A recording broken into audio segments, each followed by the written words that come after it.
hot months ahead. We're going to be talking about that teenage workforce and what their prospects are for summer '91. Our first guest, Violet O. Mitchell, Associate Commissioner of the Office of Youth Training for the New York City Department of Employment. Also, Bobby List, Executive Director of the Summer Jobs Program, sponsored by the New York City Partnership. They'll be interviewed tonight by Walter Fields, Government Policy Analyst for the Community Service Society and State Political Action Chairman of the New Jersey NAACP. We'll be taking your phone calls at 1-800-245-WNET. This is Livewire. Good evening and welcome to Livewire. It's summertime and the annual ritual has begun as thousands of New York City youngsters begin their search for summer employment. Tonight we're going to explore what the prospects look for teen summer employment for this summer, and we have two experts on our show tonight. We have a representative from the public sector in Violet Mitchell, and we have a representative from the private sector in Bobby List. Why don't we get right into it? You're going to play an important role this summer in helping youngsters find suitable employment. Violet, why don't you give me some insight and give our audience some insight into what the public sector is doing to provide assistance? Okay. I'd be glad to, Walter. Thank you.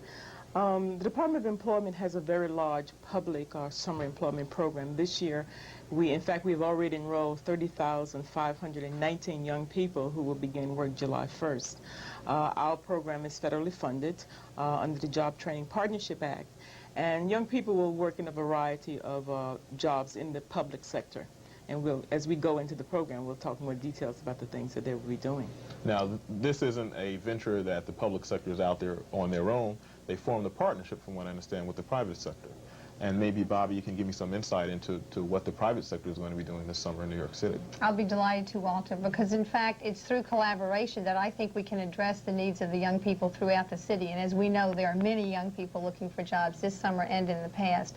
The Summer Jobs Program is sponsored by the New York City Partnership, which brings together the public sector, including Violet and the New York City Department of Employment, and 4 other public partners as well, and that's the New York City Public School System, the New York State Department of Labor, the New York City Department of Employment with Violet, the Private Industry Council, and the City University of New York.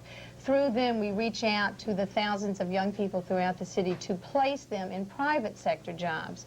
And through the sponsorship of the New York City Partnership, we enlist the private businesses throughout the city to hire these young people, not at any specific rate or subsidized rate, as Violet has with the federal funds, but at the going wage for this particular kind of job. So we have a variety of jobs.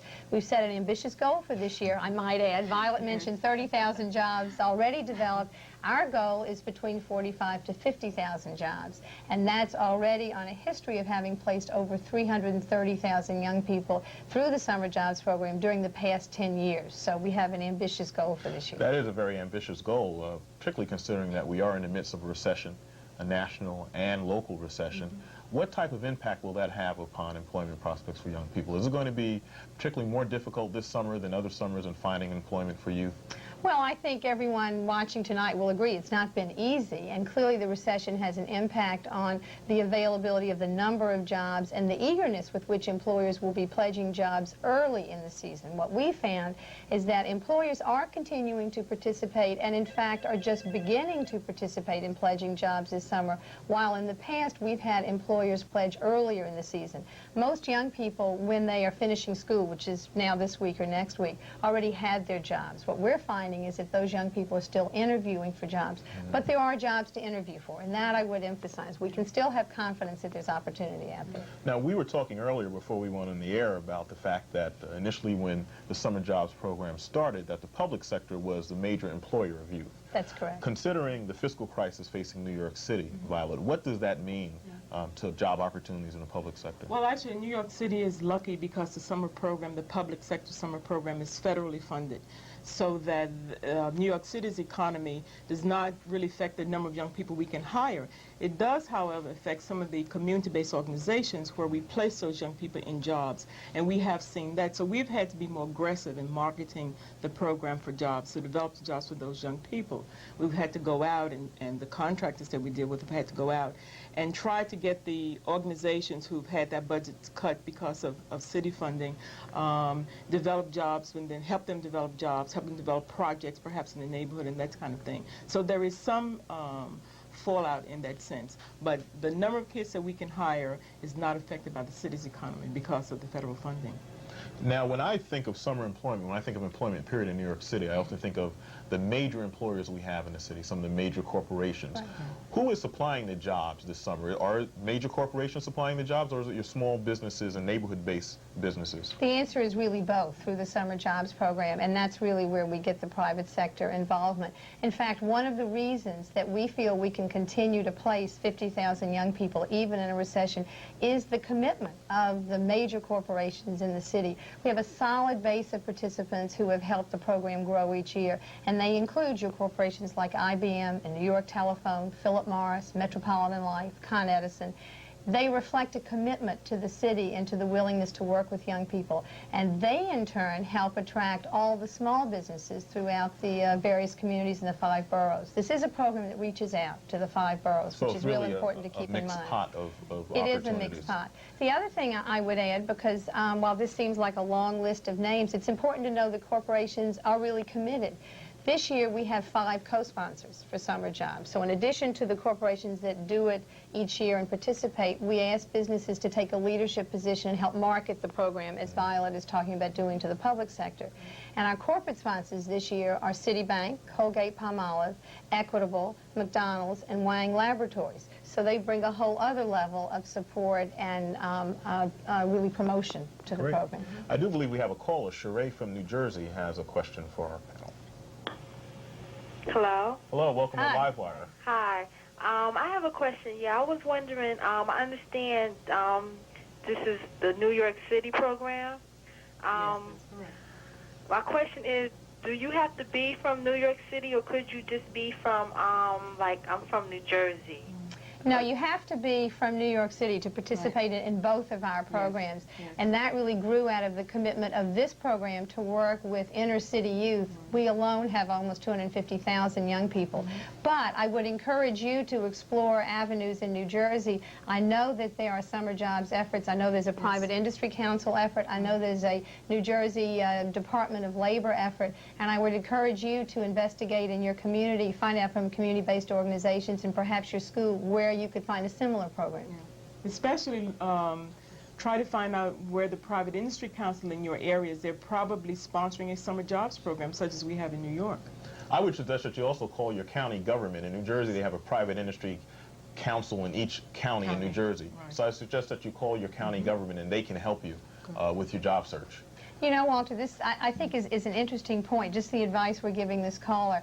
And that is, I think perhaps in the past, a lot of young people have thought it's easy to find a summer job. The job sort of appears on your doorstep or someone calls you.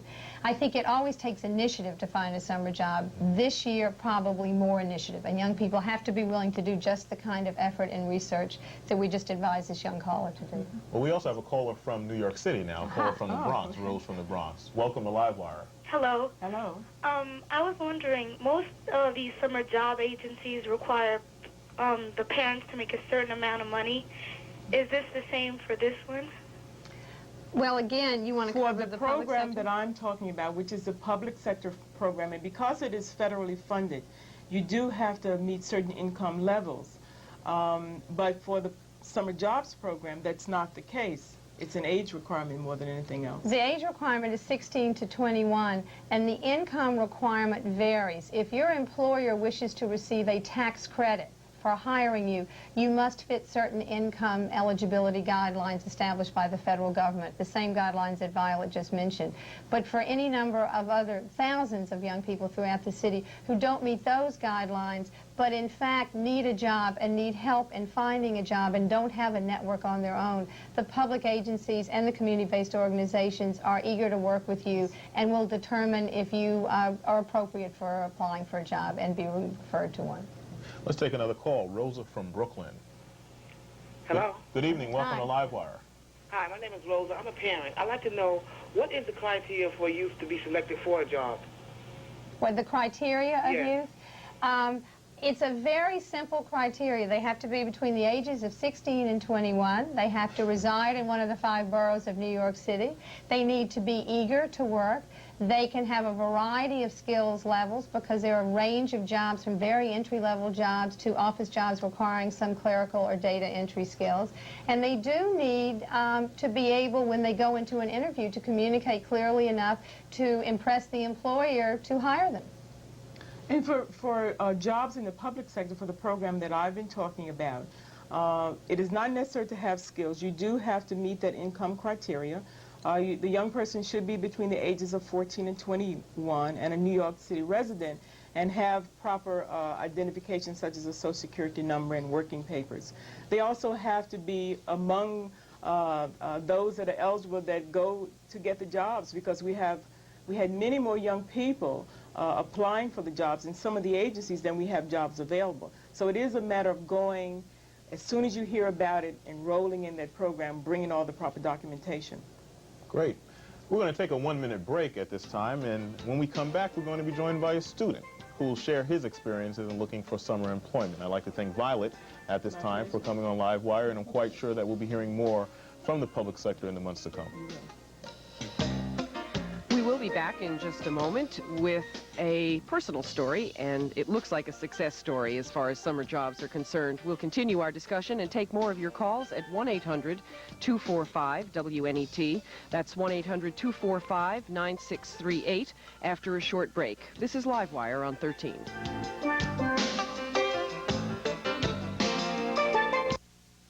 American Playhouse presents 3 short films by new directors. Peacemaker reminds us that getting under your desk in the 50s didn't make the bomb go away. An enterprising young girl creates a fantasy world in astronomy. And in The Price of Life, time has become money. Spend wisely or die young.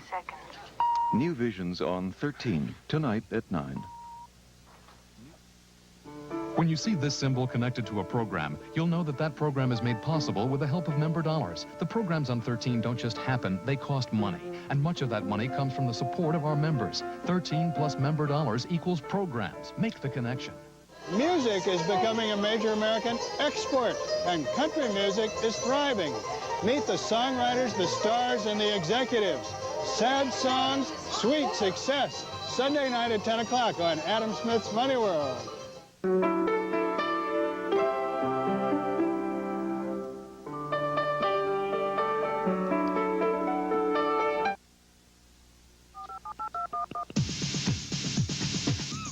Welcome back to Livewire. Tonight's host is Walter Fields, State Political Action Chairman of the New Jersey NAACP and Government Policy Analyst for the Community Service Society.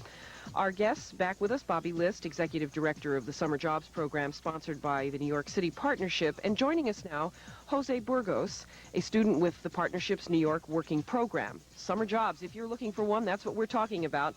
Give us a call at 1-800-245-WNET. That's 245-9638. Back to Livewire. Welcome back to Livewire. We've been joined by Jose Burgos, who is a student at Morris High School in the Bronx. Welcome, Jose, to Livewire. Thank you. I guess that you are the expert on this show because you are a student and you are going to be looking for summer employment.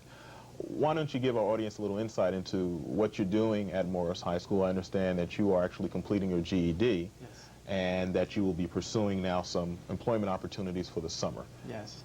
Well, the reason why that I'm grabbing my GED now is that because I'm having difficulties with my family. And right now, employment is very important to me right now, getting a job. Mm-hmm. Well, certainly I don't think you're out of the ordinary. I think that now we find that many students your age are completing GEDs and not taking the traditional course through high school, as well as needing to work to help their families. So certainly you are part of what is probably considered to be the normal pool of students in high schools today. We do have a caller, Raymond from the Bronx, who does have a question for our panel. Hello? Good evening. Welcome to Livewire. Hi, welcome. Hi. I was wondering, with all the money that's available to these youth in the street, making this fast money, why would they want to work for maybe a little bit over the minimum? Well, I'll answer that question because that's really what this program is all about, and then maybe Jose can answer it from the student's perspective. The purpose of the program is to provide an opportunity for all young people that's a legitimate opportunity and that gives them a sense of their own self-confidence, their own self-worth, their ability to learn that they can earn money properly and earn even more money. And even if it means starting out at a minimum wage, and not all jobs necessarily start at a minimum wage, they do have a sense of growth and a future. And then they may even connect it, hopefully, to their educational pursuits and understand that the more education they get, the more work experience they get, the better off they are and the better futures they are. So that it ends up providing them something positive to look forward to. It may not be as much money in the beginning, but it's something real to work toward. What can you add to that, Jose? Well, what would you say to a friend who is can you be more specific about fast money in the streets? Well, I think what he's talking about is the drug trade in New York City and in other major urban areas where it's very easy to get fast money and you can earn a lot of money. Yeah. Why would a young person opt to go the traditional route, looking for legal employment? Well, if you want to learn the true value of a dollar, you have to go out there and you have to work and you have to know what it is to sweat for your dollars. Nowadays, these kids, they go out there and they sell drugs, but it's fast money. Yes, the money is sweet, but you're going to pay for it sometime in the future, and it's not worth it. You're a wise man, Jose. Perfect answer, perfect answer. Great. We have another caller, Jay from Queens. Hi, this question is for Miss Bobby List, please. Hi. Hi, my name is Jay. I'm a senior Hi, my name is Jay. I'm a senior at Stuyvesant High School, and I'll be graduating this week. I was wondering, well, I've been actively looking for a job for the last 2 months. And actually, I received a sheet of paper from Ms. Sandra Diaz about the Private Industry Council. And I was wondering, since I'm not able to get anything through them, how I can pursue this through the private corporations. Well, the Private Industry Council is one of the public partners of the Summer Jobs Program. So they obviously work with us, and clearly we have a limited number of opportunities, but we are continually enrolling young people and trying to direct you in different directions if one direction doesn't work out. We have a hotline number for the Summer Jobs Program, and that number is 212-888-JOBS. And that will give you references for agency sites in your borough and in a number of different places. I would recommend that you call them as your next step. And I also recommend that when you go back to the Private Industry Council, you ask them to give you some leads as well, because they are there to give professional advice about it, seeking employment. Thank you. Now, I understand that in your school, Jose, there is a program called New York Working.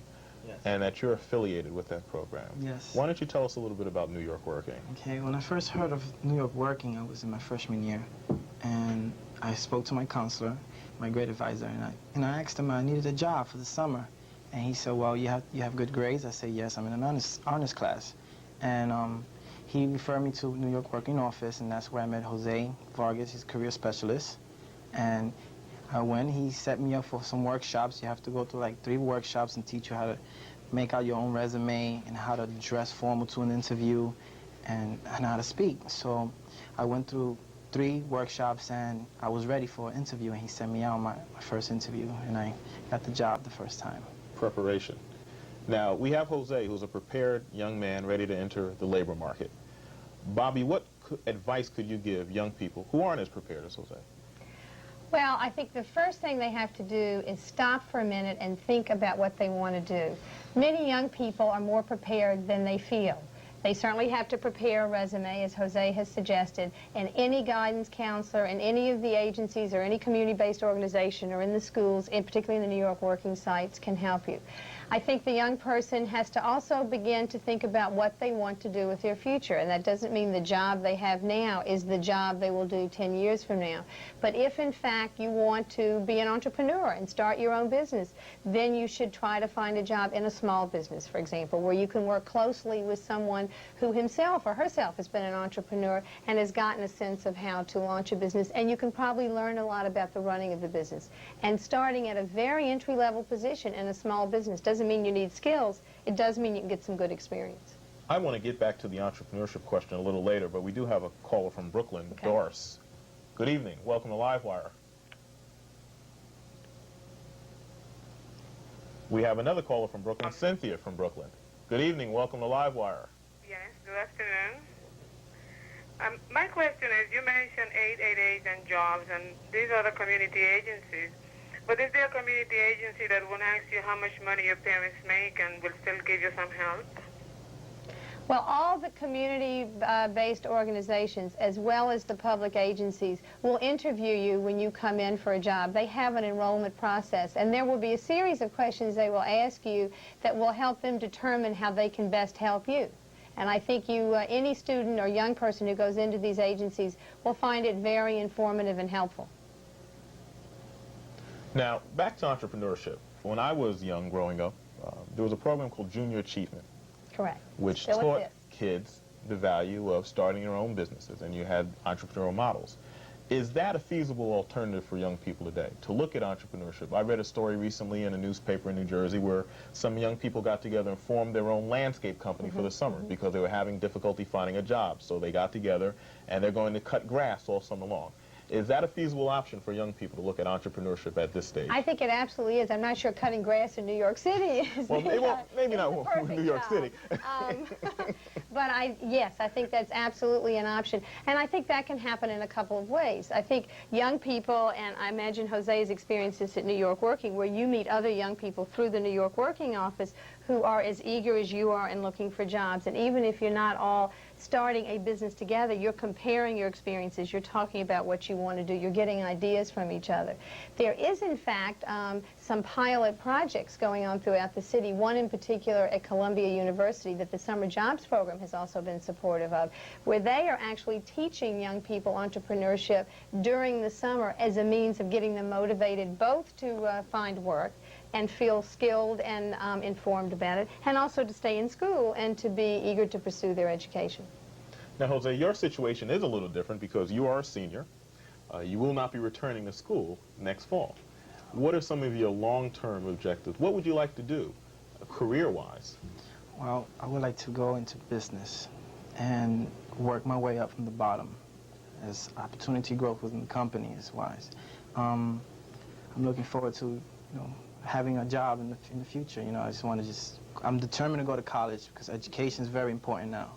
Without college education, you have to sweat for your dollars, and wash your hand at the end of the day from working if you don't have college education.